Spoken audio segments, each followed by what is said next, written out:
Today, I bring you a charming new mystery featuring none other than the brilliant Hercule Poirot, the world's most famous Belgian detective, created by Agatha Christie.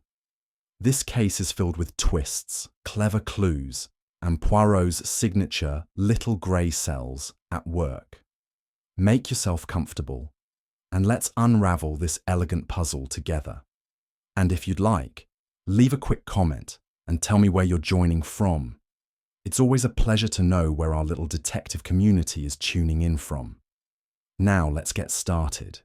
It was a dreary London afternoon, the sort that made even the most dedicated socialites abandon their idle strolls through Mayfair in favour of plush armchairs and well-brewed tea. And nowhere was that more easily found than in the lounge of the Savoy Hotel, where Hercule Poirot and I were presently seated, enjoying the warm comforts of civilised conversation and cucumber sandwiches. Poirot, as ever, was impeccable. Not a single thread on his grey three-piece suit dared move out of alignment. He had been abroad for some weeks, consulting on a particularly delicate matter in Monte Carlo, though I suspected he had gone more for the sea air and the opportunity to lecture local policemen. "I do not understand," he said, sipping delicately from a porcelain cup, "why the English take such pride in rain. C'est mélancolique, non?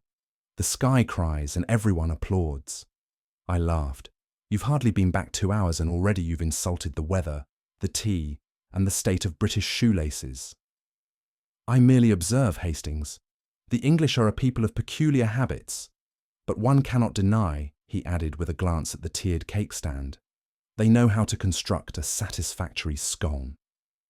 At that moment, a waiter passed by with a fresh copy of the Daily Gazette. I reached for it out of habit and flipped to the society column. My eye instantly caught by a headline printed in bold theatrical lettering. "Well, this is rich," I muttered. "Listen to this, Poirot. Heiress hounded by hallucinations." Poirot raised a single eyebrow. "Ah," he said, placing his cup on its saucer with precision. "Now you have my interest, mon ami." I read aloud from the column, half expecting Poirot to tut in distaste, but he remained uncharacteristically still. "Lady Iris Colville," I said, "heiress to the Windham shipping fortune, claims to have seen a man's face in her mirror, not once but repeatedly. The catch? No one else sees him. Her servants believe she's imagining it. Some even say she's losing her mind." "A familiar narrative," Poirot murmured. "An isolated young woman, surrounded by those who doubt her. It is the perfect setup for either a tragedy or a deception." I glanced over the paper at him. "You think it's a hoax?" "Pah! I do not think yet, Hastings. I listen. I gather. One does not jump to conclusions, n'est-ce pas?" I turned the page. "Apparently, she's been seen leaving London to stay at her country estate, Windham Hall. The family doctor has been summoned. Her fiancé is gravely concerned. No mention of whether she still sees the mysterious figure." "Windham Hall," Poirot repeated slowly. "I believe I once assisted with a case involving a Colonel Windham. Not a cheerful family." "What do you suppose she saw?" He folded his arms. "The question, Hastings, is not what she saw, but what she believes she saw. There lies the mystery." His eyes sparkled with that quiet satisfaction I had come to associate with the early stages of an investigation. He might not have admitted it, but he was hooked. Little did I know, before the clock struck the hour, the mystery would come knocking on our door. She arrived as if summoned by the very nature of our conversation. The waiter had just cleared away the tea service when a young woman, cloaked in navy wool and wrapped in silk, appeared at the threshold of the lounge. She scanned the room with anxious eyes until they settled upon Poirot. Then, with swift and uncertain steps, she approached. "Mr. Poirot?" she asked in a breathy tone, though her voice was refined. "Might I speak with you? It's urgent." Poirot rose at once and bowed gently. "Mademoiselle, but of course. May I introduce my esteemed friend, Captain Hastings? She nodded politely, but her attention was elsewhere. Her eyes darted nervously to the windows, as if she feared being followed. We seated her at our table, and Poirot signalled discreetly for more tea. She declined it with a shake of her head, then clasped her gloved hands tightly in her lap. "My name is Iris Colville," she said. I'm afraid I've come to you in desperation. You may have read about me in the papers." Poirot inclined his head gravely. "The mirror, mademoiselle." Her lips parted slightly, and I saw her shoulders tighten. "Yes," she whispered. "But they all think I'm mad." "And what do you think, mademoiselle?" She hesitated. "I see him. Not always, but enough. A man, tall, pale, motionless. He's there, in the mirror of my dressing room at Windham Hall. I turn, and there's no one. But I know what I saw." Poirot's eyes narrowed ever so slightly. "And when does he appear?" "When I am alone." He leaned back. "You are right to come, Lady Colville, for if what you say is true, it is not madness, it is a warning." And with that, the case of the mirror had begun. Lady Colville lowered her voice as she leaned forward, her gloved fingers still tightly interlocked in her lap. "It began 6 weeks ago," she said. "At first, I thought it was simply nerves. I had been under stress, family matters, preparations for the wedding, financial discussions, tiresome things. But then, one evening as I brushed my hair, I saw him." "Describe him, if you please," Poirot said gently. Her eyes did not meet his. "He stands very still, pale, as if he were made of moonlight. His features are sharp, cruel even, but he never moves. He simply stares, right at me, through the glass." "And when you turn around?" I asked. "There's no one there, every time." Poirot nodded slowly, his fingers templed. "And this occurs only in one mirror?" "Yes, in the dressing room adjoining my bedroom. It is a long mirror set into the wall, Victorian, ornate. I've had it removed, replaced, even covered, yet still, he returns. Not every night, but often enough that I dread looking." "It has happened elsewhere?" Poirot asked. "Never. Only that room, only that mirror." "And your fiancé, Monsieur Treville?" "He has witnessed nothing." "No," she replied, a shadow passing across her face. "He believes I'm under strain. Perhaps I am. But I know what I've seen." Poirot leaned forward, his tone lower. "Lady Colville, do you recognize this man?" There was a long pause. "I feel I should. There's something familiar, but I cannot place it." Poirot sat back. "Not madness, mademoiselle. Reflection.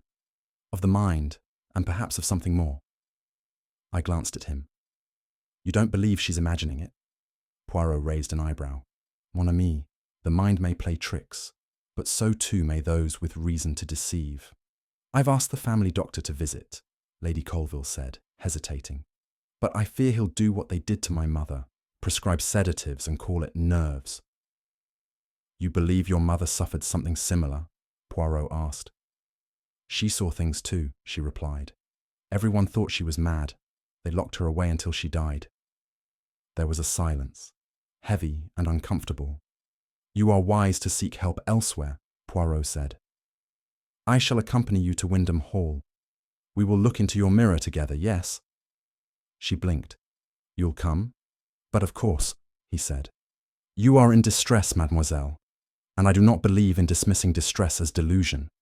I must see the glass that reveals such ghosts." I shifted in my chair. "Poirot, surely we don't need to go traipsing into the countryside over some flickering reflection. It sounds like a classic case of—" Poirot waved a finger at me. "Ah, Hastings, you think, but you do not observe. We have a woman in fear, a mirror with memory, a mystery of the mind, and where there is a mind, mon ami, there is motive." Lady Colville offered a fragile smile. "Thank you, Monsieur Poirot."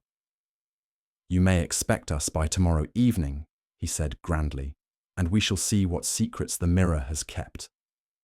As Lady Colville rose to leave, visibly lighter from our conversation, a hotel porter approached with a silver tray bearing a single telegram. "For you, miss," he said. She thanked him politely, then unfolded the slip with fingers that trembled just slightly. I watched her eyes widen. The colour drained from her cheeks, and she exhaled slowly, as if trying not to cry out. Poirot rose swiftly. "Mademoiselle?" She lowered the telegram. "It's happening again." "What does it say?" I asked, half rising from my chair. She held it out.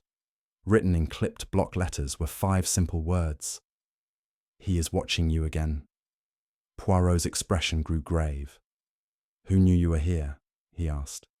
"No one. Only my maid." Poirot folded the slip and placed it in his breast pocket. "Then, mademoiselle," he said softly, "the mirror is not the only thing in which someone is watching. We must leave for Windham Hall at once." We arrived at Windham Hall the following evening beneath a sky streaked with the bruised colours of dusk. The drive up the long gravel path felt like an entrance into another world, one of shuttered windows, tightly wound hedgerows, and shadows that seemed to lean in to listen. I couldn't help but suppress a shiver, though whether from the cold or something subtler I couldn't quite say. The manor itself was vast, its architecture a blend of Victorian ostentation and Edwardian austerity. It bore the air of a house too proud to admit it was fading. Tall windows stared blankly over the grounds, and ivy curled possessively around the stonework, as if it too refused to let go of the past. "Charming," I muttered, in a Gothic sort of way. Poirot, stepping out beside me, inspected the facade with a critical eye.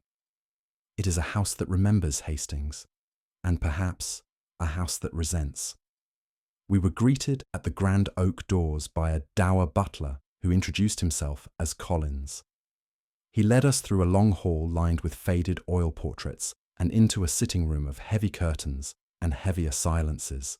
Lady Colville was waiting for us, her composure somewhat restored, but still carrying the weight of unseen eyes. She offered a polite greeting and gestured for us to sit. "There's something wrong here," she murmured once Collins had withdrawn. "Everyone is watching, but no one speaks of it." Poirot nodded. "They suspect madness, perhaps, or something worse. But fear, mademoiselle, it leaves its fingerprints. On the words, on the glances, even in silence." I glanced about uneasily. The air in Windham Hall was thick with unspoken things, and Poirot, I could tell, had already begun his search. Over the next hour, we were introduced, formally, of course, to the various residents and guests of Windham Hall. Each made an impression, though not always a favourable one. First, there was Sir Lionel Colville, Iris's uncle, and the de facto head of the household. A large, broad-shouldered man in his early 60s, he had the expression of a man perpetually disappointed in those around him. His handshake was firm, his tone clipped. "You'll find nothing out of the ordinary here, Poirot," he said, even before formal introductions were complete.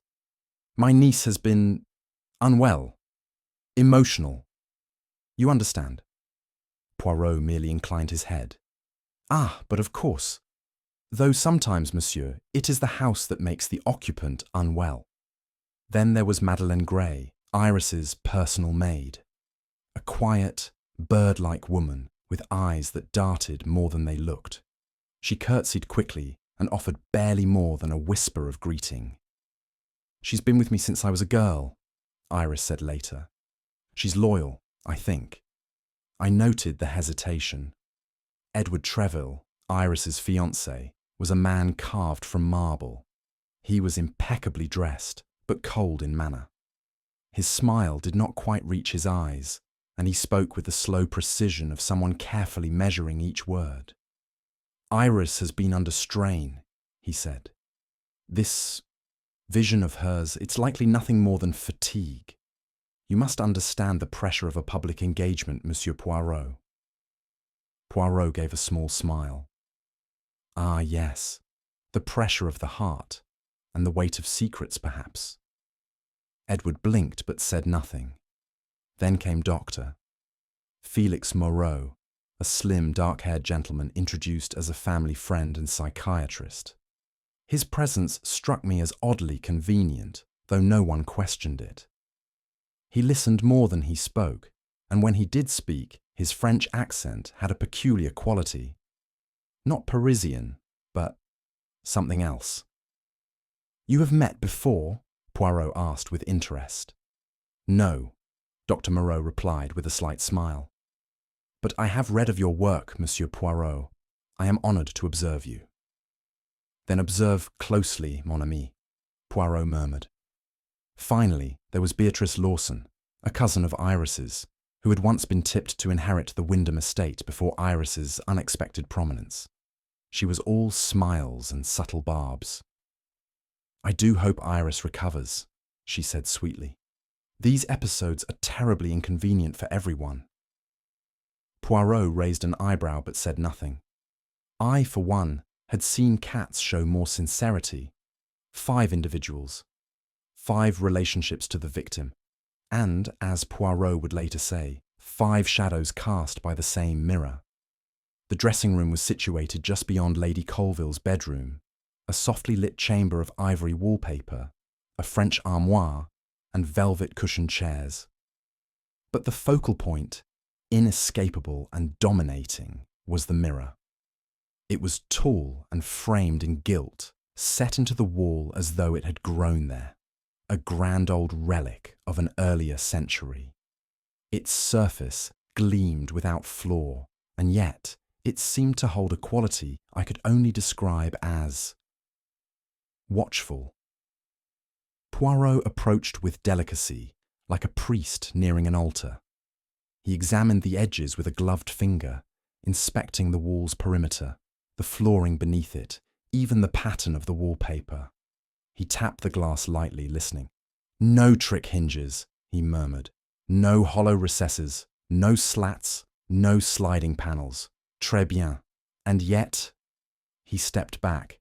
"What do you see, Hastings?" I looked at myself in the mirror. "Us. Nothing more." "Exactement," Poirot said. "And yet the lady, she sees a stranger, a man who is not there." Iris, seated on the nearby chaise, spoke quietly. "He was there again last night. I didn't sleep. I stayed by the fire until morning." Poirot nodded solemnly. "And this apparition, always the same man?" "Yes, always." Poirot circled the room once more, then knelt and inspected the small hearth. "There is no practical entry, no shadow cast by a corridor light, no access by any usual means." "So what do you make of it?" I asked. Poirot rose. "That the mind is a mirror, Hastings, and when it reflects fear, it reflects not truth, but memory." "You think she knows him?" "I think," Poirot replied, "that something in this room causes her to remember, and to fear what she remembers. That, mon ami, is more dangerous than any secret passage." It was well past midnight when I was awoken by the most dreadful sound. A woman's scream, sharp and sudden, the kind that freezes the blood before the mind can react. Within seconds, the entire household had roused. Feet thundered across the upper landing. A maid was weeping in the hallway, and Poirot, already dressed, moved with astonishing speed. We reached Lady Colville's suite to find the bedroom door locked from the inside. "Break it down," Poirot commanded. "Vite!" Sir Lionel and Edward pushed together. The door gave with a crash, and we froze. Lady Colville lay crumpled before the shattered mirror, her ivory dressing gown soaked in blood. A hairbrush had rolled to the side, and near her hand lay a crumpled slip of paper. The mirror itself was cracked down the centre, jagged shards spreading like veins across its surface. Dr. Moreau knelt to check her pulse but gave a single shake of the head. "She is gone," he said softly. Poirot stood perfectly still. Then, with reverence, he crossed to the note and picked it up with a handkerchief. He read it aloud. "He came through the mirror. Gasps echoed around the room. Madeline burst into tears. Edward looked stricken.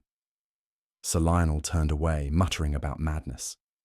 "It was locked from the inside," Beatrice said faintly. "How is that possible?" "There is no window exit," I added, "and no hidden door. We already checked." Poirot knelt beside the shattered glass and peered into it. "A message written not for the police, but for me, Hastings. She knew it was no delusion." "But how could anyone have gotten in?" "That," Poirot said gravely, "is what we must discover. A locked room is no proof of innocence, only of cleverness." He turned to the others. "No one is to leave the house, not until I have spoken to each of you, one by one." And as the sun rose outside, cold and pale, it struck the broken mirror with a glint of irony, as if the house itself had witnessed the crime and now refused to forget it. The house stirred with uneasy energy as Poirot began his interviews. The drawing room had been converted into a sort of informal tribunal, with Poirot seated like a judge behind a small writing desk, and I perched nearby, pen in hand. The staff brought in each member of the household one by one, and Poirot, ever methodical, asked the same questions of each. "Where were you last night between 10 o'clock and midnight? Who can verify this? And did you hear or see anything unusual?" Sir Lionel had been in the library, reading a volume of naval history, of all things. "My manservant brought in my tea at precisely 10:30, he declared. "He'll confirm that I was alone. I didn't stir from the room until after the scream." Poirot nodded, but said nothing. Madeline, tearful and visibly shaken, claimed to have retired early. "I heard nothing until the others were already gathered in the hall," she sniffed. "Lady Colville dismissed me around 9:30. Poirot offered her a clean handkerchief. "Merci, mademoiselle." Edward Treville claimed to have been in the billiards room with Sir Lionel's solicitor, Mr. Hesketh, who had come for a short stay. That detail, at least, was confirmed by Collins the butler. "I had no reason to check on Iris," Edward said coolly. "She'd been distant all evening." Beatrice claimed she had been writing letters in her room. The maid confirmed she had delivered a pot of chamomile tea at 9:45 and found her still writing when she returned for the cup just before midnight. And then there was Dr. Moreau. "I was in the parlour, reading," he said smoothly. "Alone, I'm afraid. But I can say with confidence that none of the guests passed my door. It was very quiet, until the scream." "All the alibis aligned too neatly," I whispered to Poirot later. "Ah, mon ami," he said softly. "When the threads are woven too tight, one must look for the hand that pulled them taut." Beatrice Lawson returned for a second conversation, this time with considerably less charm. Something in her eyes had changed. Resentment simmered just beneath the surface. "It's no secret that I resented her," she said abruptly before Poirot had asked a single question. "I was supposed to inherit this house, this land. Iris was never meant for it." "Because she was younger?" Poirot asked gently. "Because she was unstable," Beatrice replied flatly. "Even as children, she was strange, dreamy, too sensitive. And yet she inherited. Because she knew how to smile at the right people. Uncle Lionel changed the will the same year Iris came out in society." Poirot steepled his fingers. "And you, how did you feel, mademoiselle, when you read in the newspapers of her visions?" Beatrice's mouth curled bitterly. "I felt vindicated. But not murderous?" She held his gaze. "I wouldn't have hurt her. I wanted her humiliated, yes. Removed from the estate, perhaps, but not killed." "Yet," Poirot said, "you had the motive. And in crimes of inheritance, mademoiselle, motives are very persuasive." "I was writing letters all evening," she snapped. "Ask the maid." "We have," I said. Beatrice stood sharply. "Then you'll know I had nothing to do with it." As she stormed out, Poirot remained still, fingers pressed together. She lies, I whispered. Non, Poirot replied. She does not lie, but she omits, which is far more telling. Dr. Felix Moreau sat with one leg crossed over the other, composed as ever, his hands clasped neatly on his knee. Of all those in the house, he seemed least perturbed by the murder. She was fragile, he said calmly, emotionally brittle. I made note of it almost immediately. You have been here how long? Poirot asked. 3 days. And yet you felt confident diagnosing Lady Colville's mental state.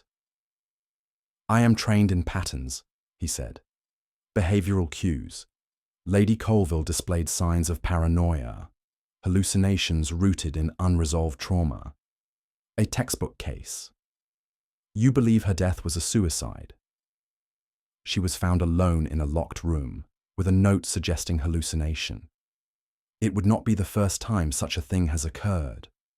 Poirot's moustache twitched. And yet the note says, he came through the mirror. That implies a person, not a delusion. Dr. Moreau gave a faint smile. Delusions often take the shape of something or someone we cannot face. Convenient, I muttered. Indeed, Poirot replied.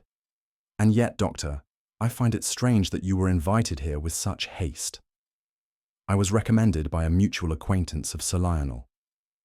I see, Poirot said softly, and yet I could find no such name in Sir Lionel's correspondence.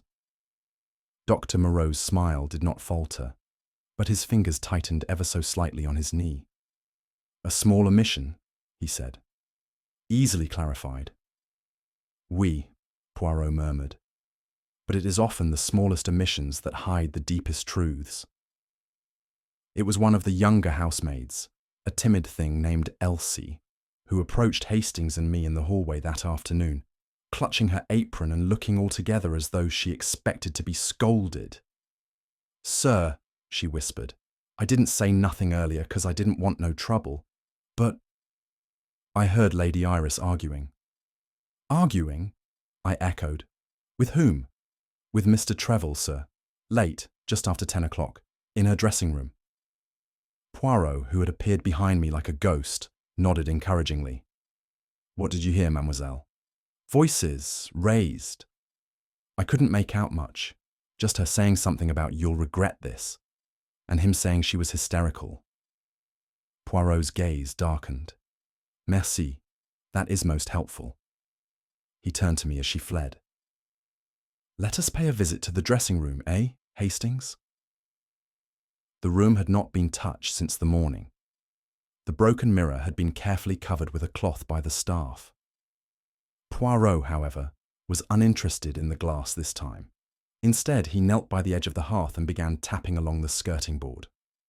Poirot, I said, surely the murderer didn't escape through a fireplace. Non, non, I'm looking not for exits, but for secrets. With sudden purpose, he pressed down on a small, slightly discoloured tile near the wash basin. There was a faint click, and a compartment sprung open, barely large enough to fit a book or a small box, or in this case, a brass key. Poirot retrieved it with tweezers and studied it. Interesting, he murmured.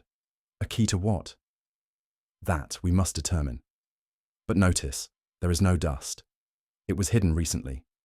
This is not something long forgotten. He turned, eyes alight. Now, mon ami, we must speak again to Monsieur Treville. Poirot, ever the creature of order and routine, had chosen the morning room for his interviews, a bright chamber overlooking the eastern gardens. The weather was grey and brooding, but Poirot insisted on keeping the curtains drawn back fully. To reveal the truth, he remarked, one must also allow in the light. He began with Sir Lionel, who arrived stiffly, as though enduring the interview out of obligation rather than interest. You understand, Sir Lionel grumbled. I've no desire to participate in this melodrama. Poirot tilted his head. And yet, monsieur, you are already part of it. You live here. You profited, if only in temporary control, from your niece's demise. Iris was not in her right mind, he said. A danger to herself, perhaps to others. Poirot let the words hang in the air before moving on to Madeleine, who sat clasping her hands in her lap, eyes darting. You cared for Lady Colville deeply, non? Poirot asked. She was good to me, Madeleine said. Though different. In recent weeks she was more distracted, often frightened. Did she speak of anyone she feared? Madeleine hesitated. No names, but once she said, "The past is never really gone, is it?" Poirot's eyes narrowed slightly. No, mademoiselle, it never is. Edward Treville was next, his expression unreadable. You argued with her the night she died. I did not kill her. I did not say you did. But you must admit, monsieur, you have much to gain from her death and little to lose. Edward bristled. How dare you?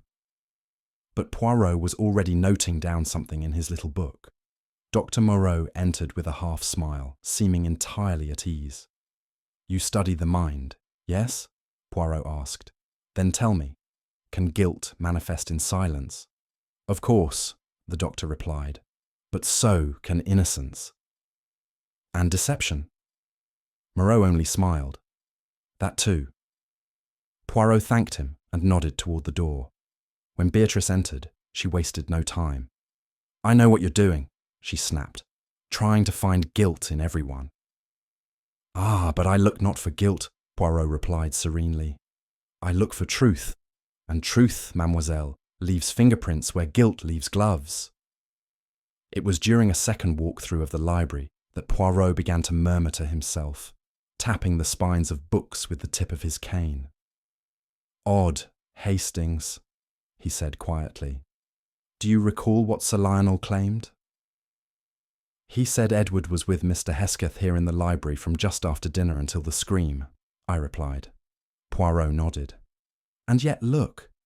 He gestured toward a gap on the shelf, a single missing volume.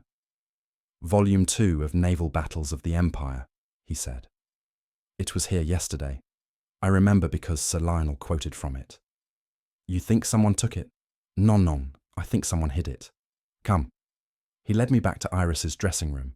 With utmost care, he knelt beside the fireplace once more and removed the tile that had earlier revealed the hidden key. This time, there was something else inside. A slim, leather-bound volume. Volume 2. Mon Dieu, I breathed. That's from the library. Indeed. And more importantly, look. Inside the front cover was a small folded slip of paper.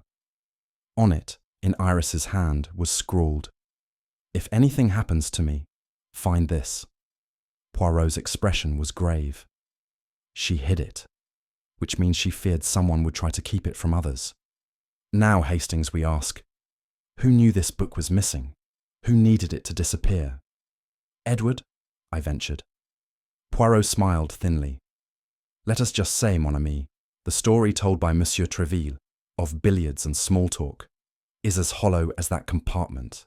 And with that, he slipped the note into his pocket. The game, Hastings, is no longer about who hated Iris. It is about who she feared most. That afternoon, Poirot paid a second visit to Madeleine's room.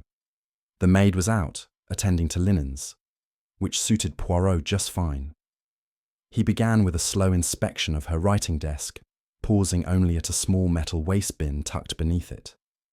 He gestured for me to bring it closer, then sifted gently through its contents. There, he said at last, retrieving a curled piece of burnt paper.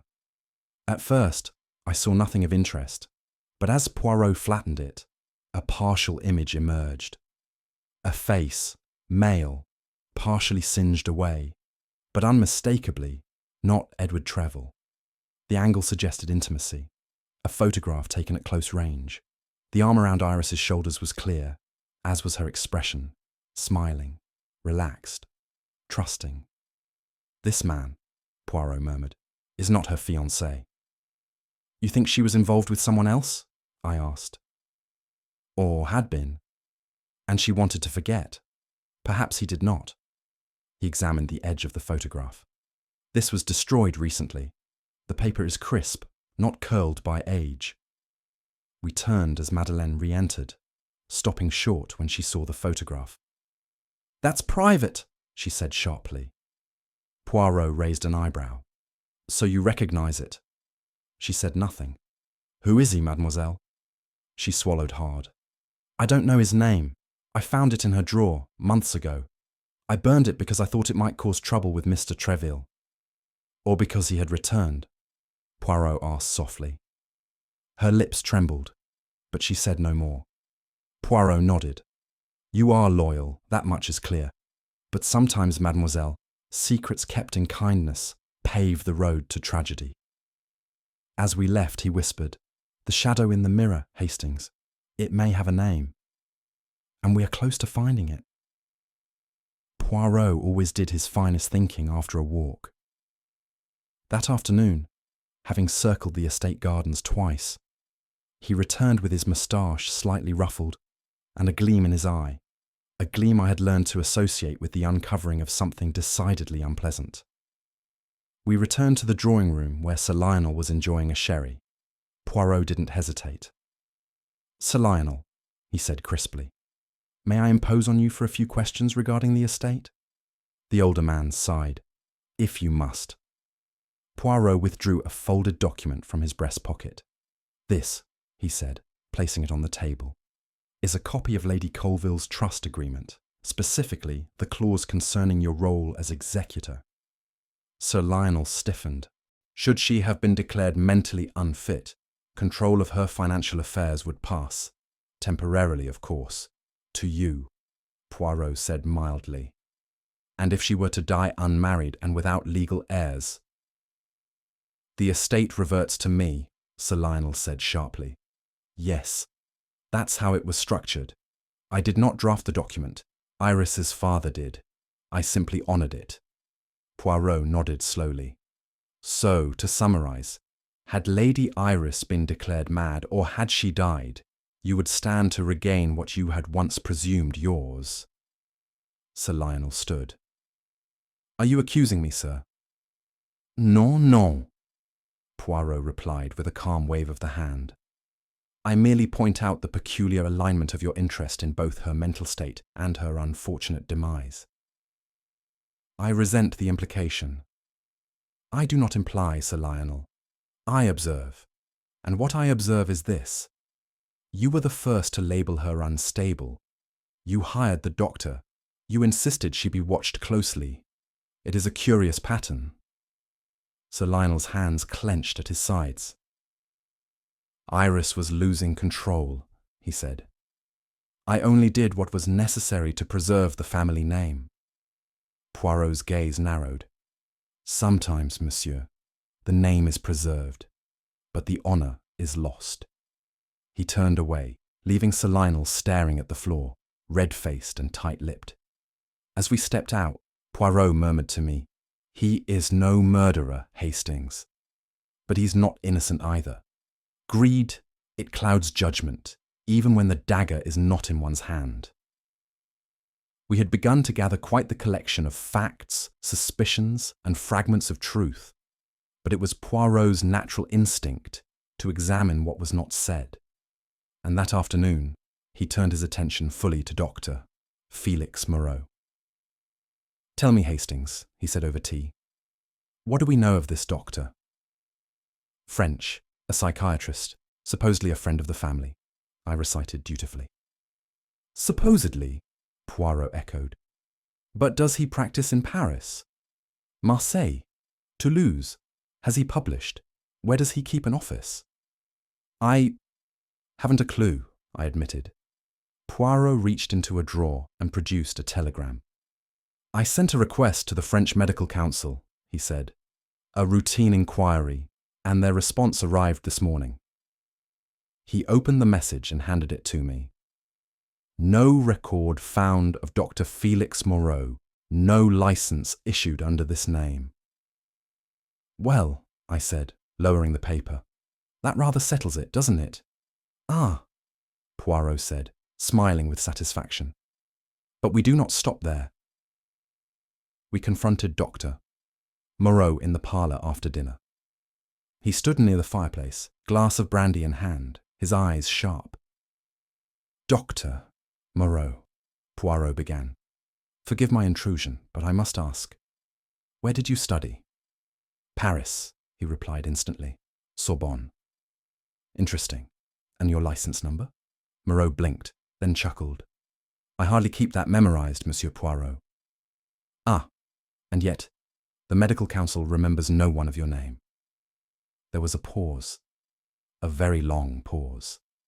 Finally, Moreau smiled, thinly, but still a smile. "And what conclusion do you draw?" Poirot stepped forward. "That you are not a doctor, that you came here under false pretenses, that you forged a letter of invitation, and that you were not here to treat Lady Colville, but to observe her, or perhaps to torment her." Moreau drained his brandy. "You're very clever, Monsieur Poirot." "Non, monsieur," Poirot replied coldly. "I am merely thorough." "Iris believed in ghosts," Moreau said softly. "She was already half broken. I simply gave the illusion a little nudge." I stood, stunned. "So you admit it?" "To what?" "A false name, perhaps, but murder?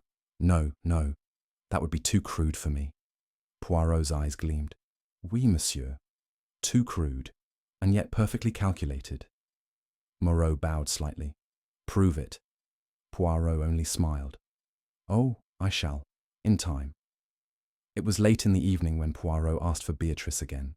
She entered the study with a wary look, less defensive this time, more curious, perhaps even a little afraid. "Do you believe yourself still under suspicion?" Poirot asked gently.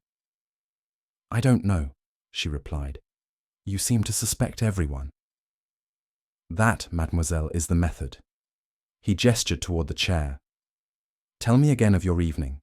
You were writing letters?" "Yes." "To whom?" "My solicitor, for one, and a friend in Sussex." Poirot reached into a folder on the desk. "Your maid confirms this. She delivered your tea at 9:45, returned at midnight to collect the empty tray, found you still writing." Beatrice nodded slowly. "And I have now read one of the letters. Your solicitor has kindly forwarded it. The content, the timestamp, they match your account precisely." She looked surprised. "So, I'm not a suspect?" "No," Poirot said softly. "Your alibi holds. But I wonder, mademoiselle, did you resent her so much that you wished someone else might do what you would not?" Beatrice flinched. "That's a cruel thing to ask." "Cruelty is not my intent, but clarity, it is essential." She stood without answering and walked out. "Hastings," Poirot said after a moment. "She did not kill, but she hated. And hatred, like smoke, clings long after the fire is out." That evening, I found Poirot once again in Lady Colville's dressing room, standing before the shattered mirror as though consulting an old adversary. The cloth we'd used to cover the cracked glass had been removed. A single candle burned on the dressing table, its flickering flame reflected in dozens of distorted fragments. The effect was haunting. "You're drawn to this room like a moth to the flame," I said lightly, trying to pierce the gloom. Poirot did not move. "Do you not see, Hastings?" he murmured. "This room, it is the heart of it all. The theatre, the stage." "The stage?" He turned, eyes gleaming. "But yes, the crime. It was not one of violence alone, mon ami. It was a production, a performance, and the mirror. Ah, it was both the curtain and the spotlight." I stared at him blankly. "You are lost, Hastings," he said with mock pity. "Let me explain, but not too much, eh? For soon the curtain must rise again." He gestured to the fractured mirror. "Consider, what is a mirror? It shows us the truth, yes. But also, it shows us what we want to see, or what we fear to see, or what someone wants us to see," I added, suddenly struck. Très bien, Poirot said, nodding approvingly. You begin to think with the little grey cells. He began pacing slowly. Lady Colville saw a man, always the same, silent, watching. She feared madness because everyone told her that madness ran in her blood. But it wasn't madness, I said. Number it was memory. It was guilt. It was recognition. He stopped before the hearth. She had once loved someone, and she betrayed that love. For what? For respectability? For inheritance? Whatever the reason, it was enough that she buried the past. And it came back. Poirot turned again to the mirror. But the mirror, it does not forget, Hastings. It reflects what is buried beneath the surface. And what do you see? He gave a faint smile. I see a murderer who played a very long game. One who used illusion not just to frighten, but to kill. He stepped closer to the glass and whispered, But you forgot, mon ami, that mirrors also reveal. The next morning dawned cool and still, the air oddly heavy, as though even nature held its breath. Poirot requested that all the household be assembled that evening in the grand ballroom. For what purpose? I asked more than once. He merely replied, The final act, Hastings. The performance must have its audience. I watched as he moved about the house with that peculiar serenity that meant his mind was racing. He made no more accusations, asked no more questions. He simply observed the angle of a chair, the smudge on a doorknob, the distance between a portrait and the floor. All, I was sure, had meaning to him, and none whatsoever to me. At one point, I followed him as he stood once more in the corridor, outside Iris's dressing room. It had to be here, he said softly, not just because of the mirror, but because of what the mirror represented to her: regret, fear, betrayal. And to the killer? I asked. Poirot turned to me, eyes glittering. Control, manipulation. The mirror was not just symbolic, it was the medium of suggestion. The weapon was not the blade, Hastings. It was terror. He took a deep breath and straightened his cuffs. And now, we reveal the trick. The misdirection is complete.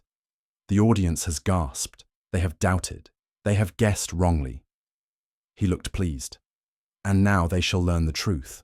One they never expected, but will, in hindsight, find utterly logical. You're certain? Mon ami, I have never been more certain.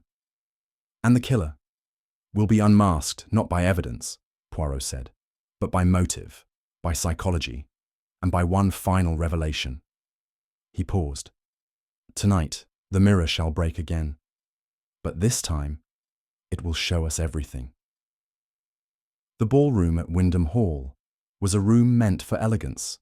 Its high ceilings, faded chandeliers, and tall French windows spoke of an era when grace and wealth walked hand in hand. But that night, beneath its opulent mouldings and dust-veiled drapery, it had become a theatre of justice. Chairs had been arranged in a semicircle. A single table at the room's centre stood like a judge's bench. On it rested a folder of documents, a small brass key, and most strikingly, the partially burnt photograph we had retrieved from Madeleine's waste bin. I noticed it had been pressed flat and placed in a glass frame, as if Poirot intended it to serve as an exhibit in a courtroom. Sir Lionel was the first to enter, stiff and suspicious. Beatrice followed, arms crossed, an expression unreadable. Edward Treville arrived shortly after, saying nothing as he took his seat. Madeleine appeared with eyes downcast, her usual meekness amplified in the harsh silence. Finally, Dr. Moreau strolled in, nodding politely as though summoned for a round of bridge rather than a murder investigation. Poirot stood near the fireplace, perfectly poised in his grey suit, his moustache resplendent, his eyes brighter than I'd seen in days. Messieurs, mesdames, he began, thank you for your presence. I regret the necessity, But a crime has been committed, and the truth, she demands a stage. He paced slowly. We are gathered here not for speculation, but for revelation. Tonight, I shall present to you a series of facts, facts which may appear on their own inconsequential. But together, they sing. I glanced around. Uneasy frowns, folded arms, one or two audible exhales. Poirot lifted a hand. Let me be clear, this is no séance of the supernatural. Lady Colville did not die by her own hand, nor by madness. She died by design. He paused, letting the words settle. And now, mes amis, let us begin. Poirot began his slow circuit around the group like a conductor preparing his orchestra for a crescendo. Let us start, he said, with the question everyone has asked. Who had the opportunity? He gestured to Sir Lionel. You, monsieur, claim to have been in the library all evening. You even quote from Volume 2 of Naval Battles of the Empire. And yet, he raised a finger, this very volume was found hidden in Lady Colville's dressing room. Why? Sir Lionel shifted in his seat. Perhaps she borrowed it. Without your knowledge, without returning it. And conveniently, the very book used to support your alibi disappears from the shelf the night of her murder. Poirot shook his head. Non, monsieur. The truth is, you were not in the library for the full evening, and you did not notice the book was gone, because you never opened it that night. Sir Lionel opened his mouth, then closed it. Poirot turned to Edward Treville. You, monsieur, claim to be playing billiards with Mr. Hesketh, yet the billiard chalk shows no fresh markings. The cue balls were untouched. Mr. Hesketh admits he was alone by 10:15. Edward's jaw tightened. Poirot pressed on. You were seen arguing with Lady Colville. A maid heard it. You threatened her, said she was hysterical. I didn't kill her, Edward snapped. No, Poirot said quietly. But you were part of the pressure, the emotional weight bearing down on her in those final days. Next, he looked to Madeleine. Your loyalty is not in question, but you destroyed evidence, the photograph, yes? Madeleine gave a tearful nod. I wanted to protect her. From her past, Poirot nodded sympathetically. And in doing so, you very nearly protected her killer. Then, with a sharp pivot, he faced Beatrice. Mademoiselle, your alibi is secure, but you hated Lady Colville, deeply, vividly. I never denied that, Beatrice said coldly.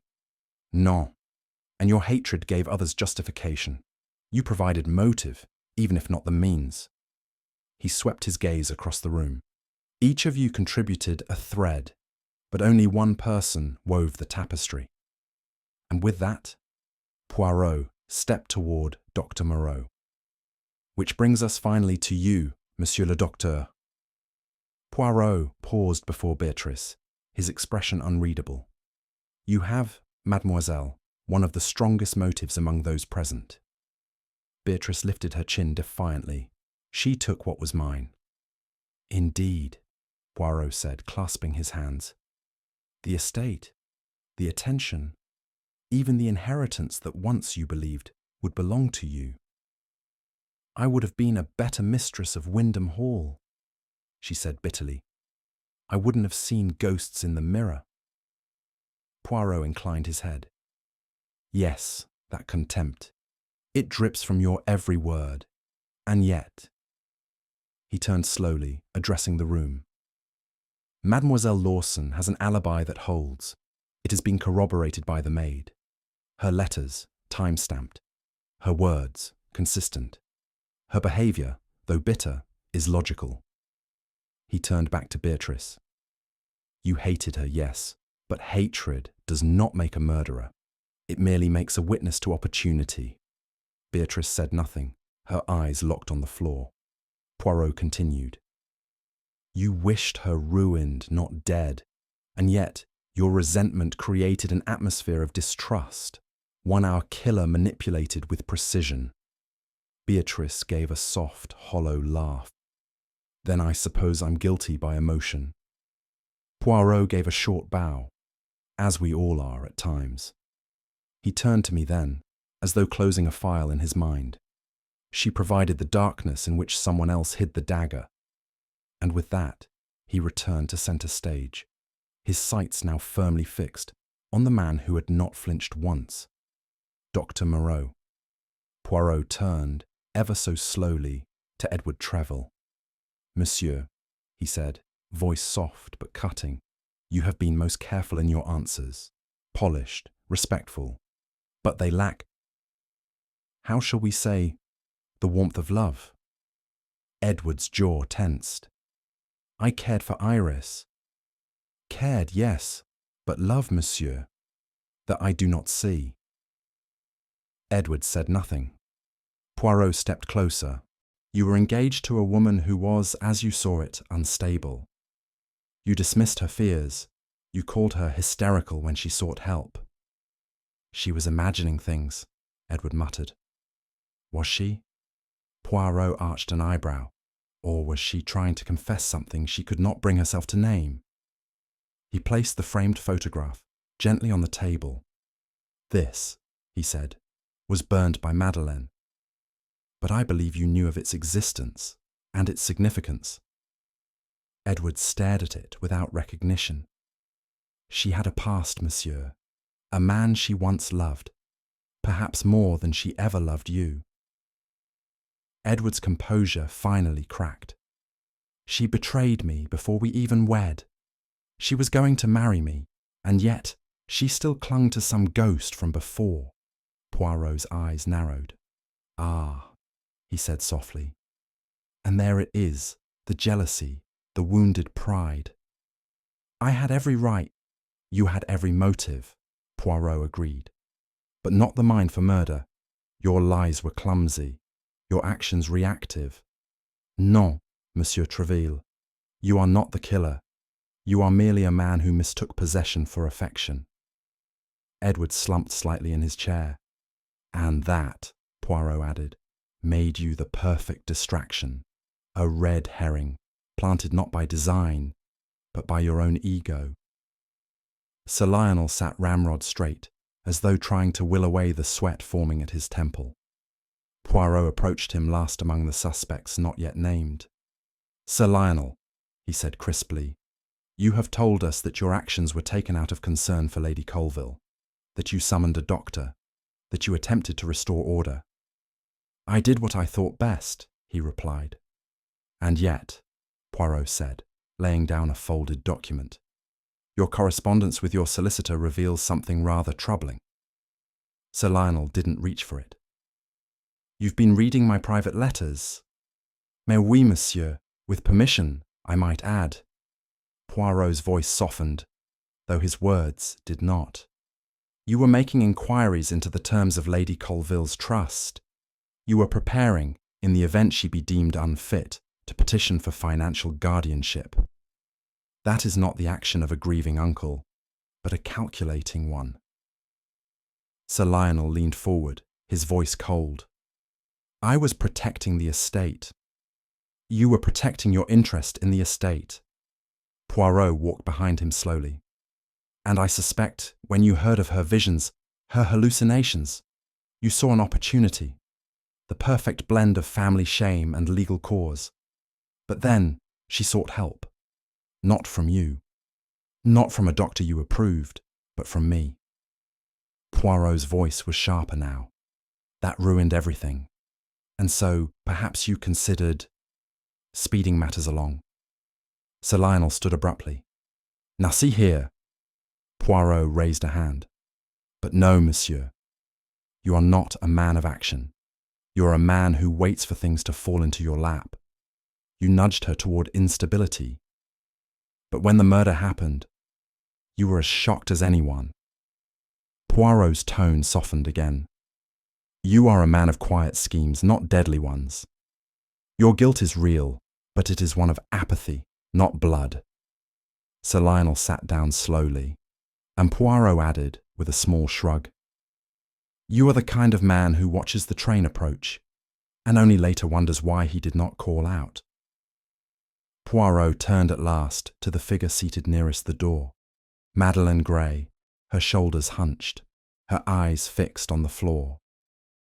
"Madeleine," he said with uncharacteristic gentleness. "You loved her, didn't you?" She didn't answer. "You were not merely a maid. You were her confidant, her protector." "I tried to be," she whispered. "You burned the photograph," Poirot said, "not to hide a crime, but to hide her vulnerability, to shield her from the past." "She was finally happy," Madeleine murmured, "or trying to be. That picture, it reminded her of something dark, something she never spoke of." Poirot gave a small nod. "And when the visions began, when she told you of the man in the mirror, you believed her?" I wasn't sure at first," she admitted. "But then I saw how frightened she was, and I knew she wasn't making it up." Poirot stepped closer. "You feared for her, and you kept quiet because you thought it would pass. But when it didn't, you did the bravest thing you could. You asked for help, quietly, discreetly." He paused. "You were not complicit in the crime, mademoiselle. You were the only one who truly tried to save her."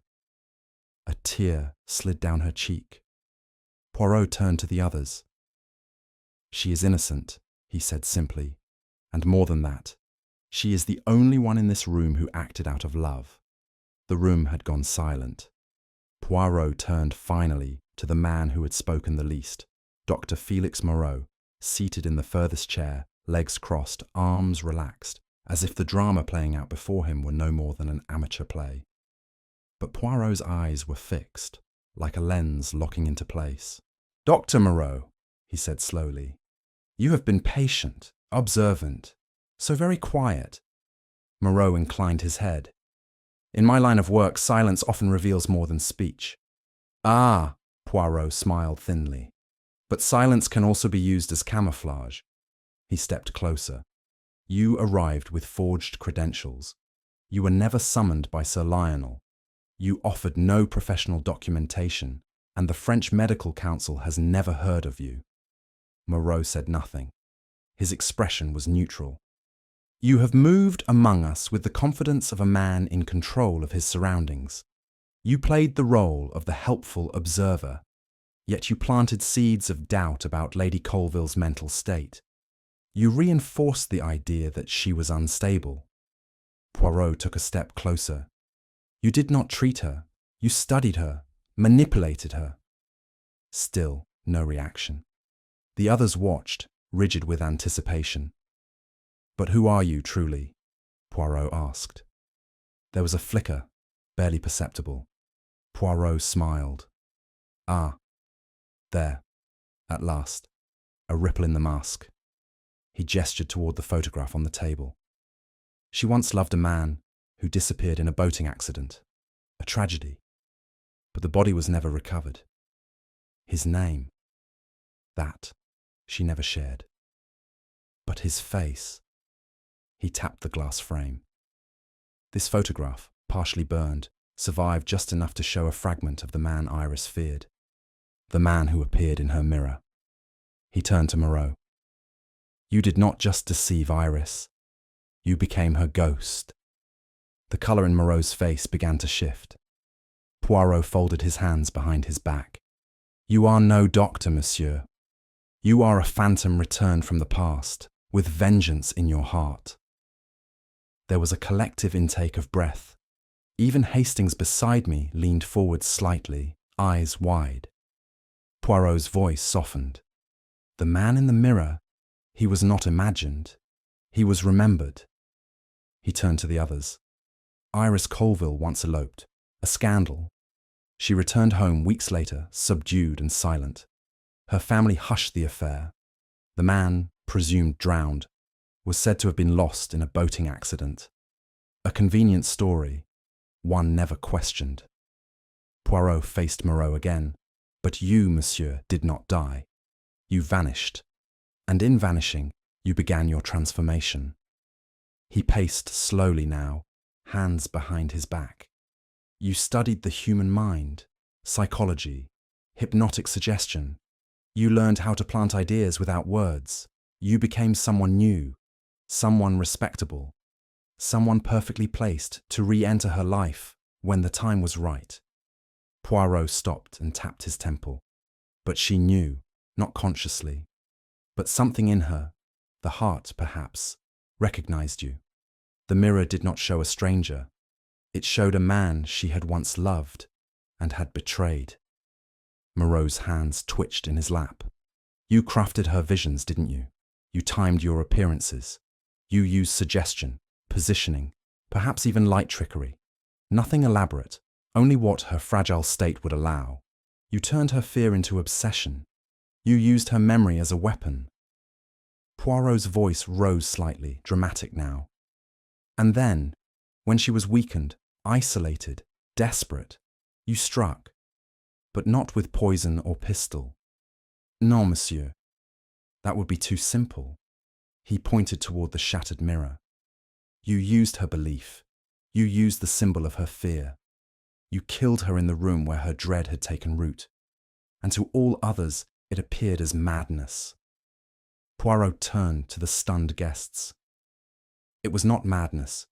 It was murder by illusion. He faced Moreau again. You did not stab her once. You stabbed her over weeks, with suggestion, with manipulation, and finally with steel. A tense pause filled the room. Then, softly, Poirot added, "She saw you." In the mirror. Not as Dr. Moreau, but as the man she could not forget. And then Poirot delivered the final twist, precise, calculated, and devastating. "You see, monsieur," he said, stepping closer, "it was not the mirror that gave you away, nor the photograph." Moreau raised an eyebrow, though he was now visibly less composed. "It was your voice," Poirot said. He gestured to Hastings. "My friend here is not always observant, but even he remarked your accent was odd." Moreau said nothing. "Not Parisian," Poirot continued. "Too round, too textured. I placed it only this morning. Marseille." He turned back to the table and lifted the singed photograph. "This too sealed your fate. It was not destroyed fully. The cheekbone, the collar, even the faint outline of the ring he wore on his right hand, all still visible, and Madeleine confirmed it. It was the man Iris had once loved." Poirot stepped forward one last time. "You became the ghost she feared. You returned not from death, but from the past, forged in bitterness and reborn as vengeance." He took a breath. "But you forgot, monsieur. Mirrors reflect truth, not illusion. And in the end," he pointed directly at him, "you were the murderer in the mirror, n'est-ce pas?" Moreau stood, shaking. Then, for the first time, he spoke. "She left me. She said she'd fight for us. And then she left." Poirot's gaze did not waver. "And so, you fought for yourself, with cruelty, with calculation, with murder." He stepped back. "And now, Justice, she will have her turn." It was a curious thing, watching a man unravel not with rage, but with restraint. Dr. Moreau, if one could still call him that, stood silent in the centre of the ballroom, as if suspended between identities. Around him, the other guests remained frozen, too stunned to speak, their expressions a mixture of awe and disbelief. Then, with startling suddenness, he moved. He made no dramatic outburst, no confession. He simply turned, walked briskly to the far doors of the ballroom, and pushed through without a word. I made to rise, but Poirot remained seated, calmly folding his gloves. "Poirot, he's getting away," I exclaimed. "Non, mon ami," Poirot said, adjusting his cuffs. "He is merely following the path I prepared for him." We hurried after, down the grand corridor, past the columns and ancestral portraits. By the time we reached the front steps of Windham Hall, Moreau had crossed the gravel drive and reached the iron gates at the edge of the estate. But just as his hand touched the latch, "Police!" came a voice from beyond the gate. 3 figures stepped forward from the trees, coats gleaming with dew, batons ready. Chief Inspector Jarvis emerged, calm and composed. Felix Moreau, also known as Paul Delange, you are under arrest for the murder of Lady Iris Colville. Moreau's shoulders slumped. For a brief moment, he looked almost relieved. Poirot joined me at the top of the steps. You see, Hastings, he murmured, when one casts an illusion, one must be prepared for it to vanish. The former doctor was led away in silence, and at last, the halls of Windham grew still again. Later that evening, after the others had retired or retreated into stunned silence, Poirot and I returned once more to the dressing room, the place where it had all begun. The mirror, though cracked and covered with cloth, still dominated the room like a watching eye. I stood awkwardly near the chaise where Iris once sat. Do you really think she knew it was him? I asked. Or was it just some ghastly coincidence, her mind playing tricks? Poirot didn't answer at first. He circled the room slowly, fingers behind his back, gaze low. Lady Colville, he said at last, was not mad, but she was haunted. By memory, by recognition. He approached the mirror and gently peeled back the cloth. The shattered surface glinted in the candlelight. She did not fear the mirror itself, Poirot continued, but what she saw in it. The brain, Hastings, is clever, but the heart, it is intuitive, subtle. She did not know who the man was, not consciously, but some part of her remembered. A voice, a glance, the angle of the jaw. She could not name it, but she felt it.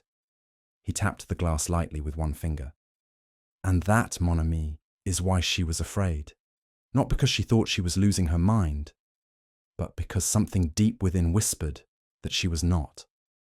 I looked into the mirror, half expecting to see something staring back, but all I saw was us, Poirot with his immaculate poise, and myself, frowning as usual.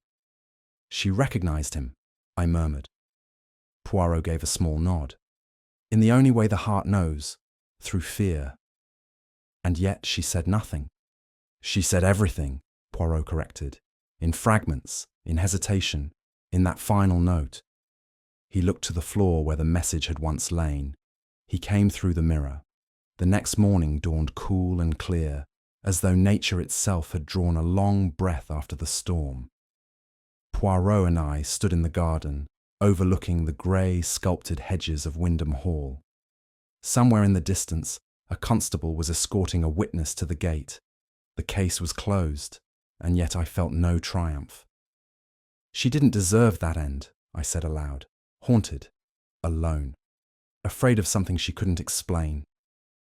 Poirot plucked a small sprig of rosemary from a nearby bush and turned it in his fingers.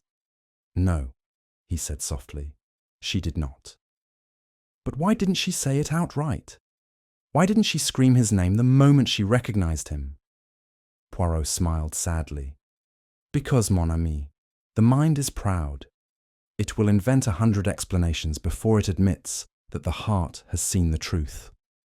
I said nothing for a while. And you believe the heart did know? Poirot nodded. It is like a silent alarm. It does not shout. It hums. A discomfort, a hesitation, a tightening in the chest. Iris Colville's instincts told her she was not safe, but logic failed her. She had been taught to trust appearances, and he, our killer, wore a very convincing mask. He dropped the rosemary into the breeze. By the time her mind began to listen to the heart, it was too late. We turned back toward the manor. And what now? I asked. Poirot adjusted his cuffs and gave a faint smile. Now? We let Scotland Yard have their headlines, and we have breakfast. After all that, we, Hastings, even the heart must eat. We left Windham Hall under skies of pale gold, the autumn mist beginning to lift as our bags were loaded into the waiting motor car. The house looming behind us with its ivy-clad walls and cracked windows now felt hollow, emptied of secrets, though not of sorrow. Poirot settled himself comfortably in the back seat, removing his gloves with care. Windham Hall, he mused, is like the stage after the curtain falls. The actors depart, the spotlight fades, but the dust, it remains. I glanced at the house one last time. I'll never look at a mirror the same way again. Poirot nodded solemnly. Ah, oui, the mirror. A most dangerous object, Hastings. It flatters, it deceives, it hides truths behind the familiar. A lesser man might have trusted it. He adjusted his hat, then added with a flourish, "From this day forward, I shall hang only paintings in my dressing room. Perhaps a seascape, something honest. Water cannot lie." I laughed despite myself. "You think that solves it, do you?" Poirot tapped his temple. "It is not the glass that lies, mon ami. It is what the mind brings to it. But if one must shave, better to do so before a Monet than a ghost." As the motor car pulled away from the estate, Poirot looked out the window one last time. "A house of illusions," he said softly. "But even the grandest illusion, Hastings, collapses when the audience finally sees." 3 days after our return to London, a letter arrived. I found it on the hall table, forwarded from the Savoy. The handwriting on the envelope was elegant, slanted, a style I recognized instantly. Iris Colville. I opened it with trembling fingers. "To Captain Hastings, if this reaches you, I pray you do not share it with anyone but Monsieur Poirot. I am afraid, you see, not of madness, though that would be easier, but of memory. I believe the past is coming for me. I have seen a face, one I swore was lost. He does not look the same, but something in me knows. If I am wrong, then I shall burn this letter and you will never read it. But if I am right and I do not survive, then know that I never truly forgot him. If I die, it will be by the hand of the man I once loved. And perhaps that is justice. I see."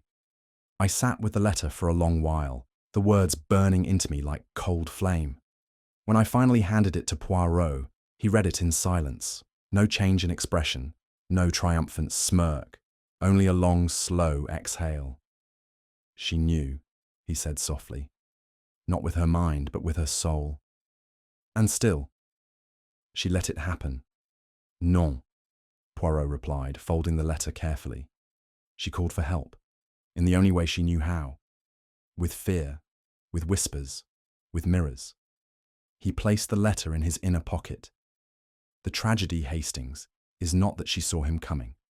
It is that no one else believed her." And in the quiet that followed, I thought of her final words. Perhaps that is justice. And I wasn't sure whether she meant his or hers. As the case of the murderer in the mirror draws to a close, we are reminded that the most dangerous deceptions are not those we tell others, but those we tell ourselves. It was not the knife nor the alibi that revealed the truth, but memory, fear, and the hidden tremor of the heart. For Hercule Poirot, the little grey cells did not rely on fingerprints or footprints, but on human nature. The mirror may distort the surface, but to Poirot, it always reflects the soul beneath. And in the end, the truth, like a reflection, cannot be hidden forever. Hastings glanced once more at the cracked glass and shook his head. "Well, Poirot, I suppose next time we encounter a haunted mirror, I'll insist we bring a magnifying glass instead of a crucifix." Poirot raised an eyebrow. "Or, better still, mon ami, bring me." What do you think was the biggest clue that exposed the real murderer? Was it the mirror, the accent, or something else entirely? Let us know in the comments below. If you enjoyed this Hercule Poirot mystery, don't forget to like, share, and subscribe. Your support helps us bring more brilliant cases from the world of Agatha Christie to life. New thrilling detective stories arrive each week. Stay tuned and keep your little grey cells sharp.